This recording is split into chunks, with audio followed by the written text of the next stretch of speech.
मेरा तन मन प्राण सब आपके चरणों में न्यौछावर है। हे मेरी लाडली जू, मेरी ये आस पूरी कर दो कि जागृत में, स्वप्न में, सुषुप्ति में एकमात्र केवल आपका ही आश्रय, आपका ही चिंतन है। अब यहां कई बार एकांतिक हृदय की बात आप सबसे कही कि भगवत प्राप्ति आश्रय से होती है। बोलो सुषुप्ति में क्या होता है? सुषुप्ति में क्या होता है? एकमात्र आश्रय होता है। मूर्छा में क्या होता है? एकमात्र आश्रय होता है। जब हम गाढ़ निद्रा में होते हैं तो जो हम सोचकर सो रहे होते हैं और जब जगते हैं तो पूरा समय उसी में माना जाता है। ध्यान रखना, ये सिद्धांत है। जैसे सोते हुए राधा राधा राधा, फिर जब जगे तो निश्चित देखना उस समय चलेगा राधा राधा राधा, तो आपका जितना समय नींद में गया वो सब भजन माना जाएगा। निद्रा समाधि स्थिति, जो समाधिस्थ महापुरुषों को लाभ मिलता है वही भक्त को निद्रा में भी प्राप्त हो जाता है। क्यों? वो अपने इष्ट में सोता है, इष्ट में जगता है, इष्ट में विचरता है, इष्ट में व्यवहार करता है। श्रीपाद प्रबोधानंद जी महाराज कह रहे हैं, सकृदपि यदि दृष्टा हंत वृंदाटवी त्वं, सकृदपि यदि राधा कृष्ण नामाभ्यधाई, सकृदपि यदि भक्त्या सन्नतस्त्वत् प्रपन्नो, ध्रुवमः तदा मां नोपोक्षतासि।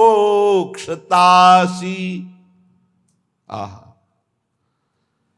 एक बार सकृदपि कहते हैं, एक बार सकृदपि यदि दृष्टा हंत वृंदाटवी त्वं, हंत हाय उसने अपने जीवन को व्यर्थ नष्ट कर दिया जिसने एक बार भी वृंदावन का दर्शन नहीं किया।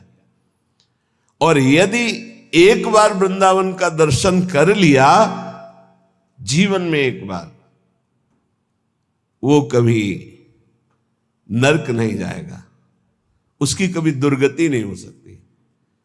कितना बढ़िया लाभ है। भगवान के एक वचन है, अपनो परण विशार भगत को पूरो परण निभाऊं। संतों की वाणी पर दृढ़ विश्वास कर लो, भगवान अपनी बात झूठी कर सकते, संतों की नहीं। जब भीष्म जी ने भगवान को देखा, दासी रूप से द्रौपदी को लेकर हमारे पास आए और हमें छल से आशीर्वाद दिलवा दिया, सौभाग्यवती भव, तब कहा ठीक है, मुझे पता चल गया है कि मेरे प्रण का तो खंडन होगा ही, क्योंकि आप हो। आपने जब मैंने प्रण लिया पांचों पांडवों को जीवित रहा तो मारूंगा, तो आपने सौभाग्यवती का आशीर्वाद दिलवा दिया। तो आज मैं गंगा पुत्र भीष्म आपके बल से प्रण लेता हूं कि आपने जो प्रण किया था कि महाभारत युद्ध में अस्त्र नहीं कहूंगा, तो मैं गंगा का पुत्र भीष्म नहीं कहलाऊंगा यदि कल तो आपसे अस्त्र ग्रहण न करवा दूं। भगवान ने कहा आपके लिए, पर अपना प्रण तोड़ना है मेरे लिए कोई खास बात नहीं। अपनो परण विसार भगत को पूरो परण निभाओ। ये महान रसिक महापुरुष कह रहे हैं, सकृदपि यदि दृष्टा हंत वृंदाटवी त्वं, तुम सकृदपि यदि राधा कृष्ण नामाभ्यधाई, वृंदावन में आकर के यदि जय जय श्री राधे बोले या राधा कृष्ण नाम उच्चारण किया, सकृदपि यदि भक्त्या सन्नतस्त्वत् प्रपन्नो, भक्ति भाव से भरकर वृंदावन में एक बार प्रणाम कर लिया, एक बार लौट गए, तो ध्रुव महा, ध्रुव माने सत्य, आहा परम सत्य बात है, माम नो उपेक्षतासी, हे वृंदावन आप कभी उसकी उपेक्षा नहीं करेंगे, अर्थात उसको निश्चित आप अपने में बुला लेंगे। एक बार वृंदावन आ गया, एक बार यहां आकर जय जय श्री राधे बोला, यार बोल देते हैं एक बार, जय जय श्री राधे श्याम बोले, सकृदपि यदि राधा कृष्ण नामाभ्यधाई, एक बार प्रिया प्रीतम की जय जय बोल दिया, एक बार वृंदावन आ गया, एक बार प्रणाम करके वृंदावन भूमि में लौट गया, तो ध्रुव महा परम सत्य, वो नरक नहीं जाएगा, उसको भगवत प्राप्ति होगी। आप सोच सकते हैं भगवत प्राप्ति कैसे हो सकती है? पूरा रजिस्टर पाप लिखा हुआ है, एक बार वृंदावन आया, एक बार प्रणाम किया, एक बार राधा बोला, एक बार बिहारी जी के दर्शन किया, इसका क्या फल होगा? महाभारत में लिखा है एक बार श्री कृष्ण को कोई प्रणाम कर ले, एक बार, एकोपि कृष्ण कृतः प्रणामो दशाश्वमेधा भृतेन तुल्या दशाश्वमेधि पुनरेपि जन्म कृष्ण प्रणामी न पुनर्भवाए। एक बार कृष्ण को प्रणाम करने वाले का पुनर्जन्म नहीं होता, ये भीष्म जी के स्तव में लिखा। अब आप विचार करके देखो, जहां प्रिया प्रीतम विराजमान इस भूमि में लौट गया, रसिकों की चरण रज, प्रिया प्रीतम की चरण रज, एक बार बिहारी बिहारी जी को प्रणाम कर दिया, एक बार उनकी जय जयकार कर दिया, वो नरक नहीं जा सकता, श्रीपाद कह रहे। इसलिए वृंदावने सैक पदस्पृहोपि महत्तमानां श्रुत भाषितोपि विदन्नपि स्वार्थ विधाति सर्वं हाधिं न वृंदावनाश्रयामि।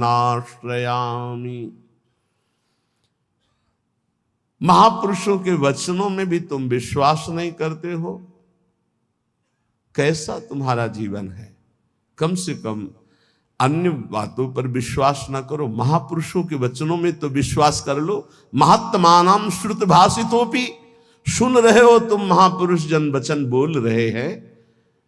वृंदावनेशैक पदस्पृहोपि, एक बार तो इच्छा कर लो ऐसे वृंदावन में आने की, जहां एक बार आने का, एक बार दर्शन का, एक बार जय जयकार का, एक बार प्रणाम का। ये भगवत प्राप्ति तुम बहुत दुर्लभ समझते हो। सबसे सरल है भगवत प्राप्ति, सबसे सरल। तो बोले बहुत बड़ी बड़ी तपस्याएं, बहुत कष्ट सहा जा रहा है, और आप कह रहे हैं बहुत सरल है। तुम्हें बाहरी दिखाई दे रहा कष्ट है, जो तप करता है उसे बड़ा सुख मिलता है। जो वैराग्यवान है उसको भोगी जन कष्ट देखते, लेकिन वैराग्यवान भोगी जनों को कष्ट में देख रहा है, कितने कष्ट में जल रहे हैं। तुम्हें वैराग्यवान कष्ट युक्त लग रहा है कि दिगंबर है या एक लंगूटी लगाए है, भूखा प्यासा है, उसको जो परमानंद है वो ब्रह्मा को भी नहीं है। वैराग्यवान को, फिर बोधवान को, फिर प्रेमी को तो बात ही क्या है। महत्तमानां श्रुत भाषितोपि, ये बड़े बड़े महापुरुष जो बोल रहे हैं उसे सुनो। जितने भी संबंधी हैं, जितने भी भोग पदार्थ है, जितना भी ऐश्वर्य है, ये परमार्थ को विध्वंस करने वाला है। परमार्थ को विदन्नपि स्वार्थ विधाति सर्वं हाधिं, धिक्कार है यदि आप अपने परमार्थ के नाश करने वाली क्रिया करते हो, परमार्थ के नाश करने वाली बातें देखते हो, सुनते हो, बोलते हो। तुम महापुरुषों की बातें सुनकर भी उनके आज्ञा में क्यों नहीं चलते हो? क्या आज्ञा? वृंदावने शैक पदस्पृहोपि, एक बार कदम बढ़ाओ ना श्रीधाम वृंदावन की तरफ, और एक बार वृंदावन में आ जाओगे तो तुम्हारे जीवन का परिवर्तन हो जाएगा। पर धिक्कार है, ये सब बातें सुनकर भी भगवत प्राप्ति की इच्छा नहीं जागृत होती। श्रीपाद कह रहे, दिव्यानेक विचित्र पुष्प फलवद्वल्ली तरुणाम ततिर, दिव्यानेक मयूर कोकिल सुखाद्यानंद माद्यत खगः, दिव्यानेक सरः सरिद गिरिवरः प्रत्यग्र कुंजावली, दिव्या कांचन रत्न भूमिरपि मां वृंदावने मोहयत। मुझे मोहित कर रहा है वृंदावन, मोहयत माम वृंदावने मोहयत। देखो देखो मुझे वृंदावन मोहित कर रहा है। कैसा दिव्य वृंदावन प्रकाशित हुआ। दिव्यानेक विचित्र पुष्प फलवद वल्ली तरुणाम तति, कितने सुंदर सुंदर वृक्षों में कैसी लताएं लिपटी हुई, सुंदर रंग बिरंगे फूल और इतने सुगंधित, दिव्य दिव्य अनेक विचित्र लताएं, वृक्षों का आलिंगन किए हुए दिव्य दिव्य पुष्पों के गुच्छे। भावना करो, ऐसी सौरभ भंवरे मतवाले होकर के गुंजार कर रहे हैं, रसीले फल लगे हुए हैं, और दिव्य दिव्य अनेक मोरों के झुंड उन वृक्षों के नीचे नृत्य कर रहे हैं और शाखाओं पे बैठी हुई कोकिला गान कर रही हैं। शुक शाखा जो शुक आदि हैं पक्षी, वो ऐसे आनंद उन्मत्त होकर के गान कर रहे हैं मानो राग रागिनियां मूर्तिमान बैठी हो। शुक शारिका दिव्य अनेक अनेक हंस कलरव कर रहे, दिव्य सरोवर, दिव्य नदियां, दिव्य पर्वत, कैसी नवीन नवीन कुंजे और स्वर्णिम कांतिमयी रत्न जटित वृंदावन की भूमि, इसने मुझे मोहित कर लिया। भूमि रपि माम वृंदावने मोहयत भुवा स्वच्छाश्चिंता मणिभिरति चित्रैर्विरचिता चिदानंदाभासः फल कुसुम पूर्णो द्रुमलता खगश्रेणी सामस्वर कलकलाश्चिद रस सरित शरांसी सी वृंदावन मनु मनो में विस्मृतु। अहो मेरा मन विस्मृत अवस्था को, देहातीत अवस्था को प्राप्त हो रहा है। कैसी सुंदर स्वच्छ भूमि वृंदावन की, दिव्य वृंदावन की, करोड़ करोड़ चिंतामणियों से जटित ये भूमि, कैसा सुंदर रासमंडल, कैसी चिन्मय लताएं, कैसा चिन्मय फल, कैसे चिन्मय पुष्प, और यहां के पक्षी जब गान करते हैं तो शाम वेद की ध्वनि प्रकट होती है। आहा, खगश्रेणी सामस्वर कलकलाश्चिद रस सरिते, अर्थात जो वृंदावन के पक्षियों की चहचहाट कलरव है, इनको जो श्रवण करता है तो चारों वेदों के पाठ का उसे फल मिल जाता है। धाम है, बड़ा दिव्य है। राधा यशो मुखर मत खगावली के यहां के पक्षी श्री जी का जस गान कर रहे हैं। और यहां के जो सरोवर हैं उनका जो जल है, भूमि में ऐसा कोई तीर्थ नहीं है जो वृंदावन ब्रज धाम के सरोवरों की जल की समानता कर सके, क्योंकि जितने तीर्थ हैं तीर्थ पाद श्री हरि के चरणों से हैं। और यहां तीर्थ पाद हरि जिन चरणों में नमन करते, प्रिया चरण रज जान के लुठत रसिक सिर मोर, वो लाडली जू का ये क्रीड़ा स्थल है वृंदावन, ये ब्रज भूमि। इसलिए श्रीपाद कितनी महिमा की बात कहे। वृंदारण्ये वरम श्याम क्रमिरपि परतो नो चिदानंद देहो। मुझे वृंदावन में नाली का कीड़ा बना दिया जाए, मैं याचना करता हूं, और वृंदावन के बाहर मुझे चिदानंद देह प्राप्त नहीं चाहिए। ये जब वृंदावन की दिव्य महिमा को श्रीपाद जाने तो ये बात कही। ये कैसी कोई साधारण बात नहीं है। ये मानव देह में ऋषि स्वरूप से दिव्य वृंदावन का आनंद ले रहे हैं, तो क्या कह रहे हैं? वृंदारण्ये वरम, मैं श्रेष्ठ मानूंगा, श्याम क्रमिरपि, यदि मुझे कीड़ा बना दिया जाए नाली का, परतरो न चिदानंद देहो, अन्यत्र मुझे चिदानंद देहधारी बना दिया जाए तो मुझे नहीं चाहिए। क्या है दिव्य वृंदावन की अनुपम महामाधुरी।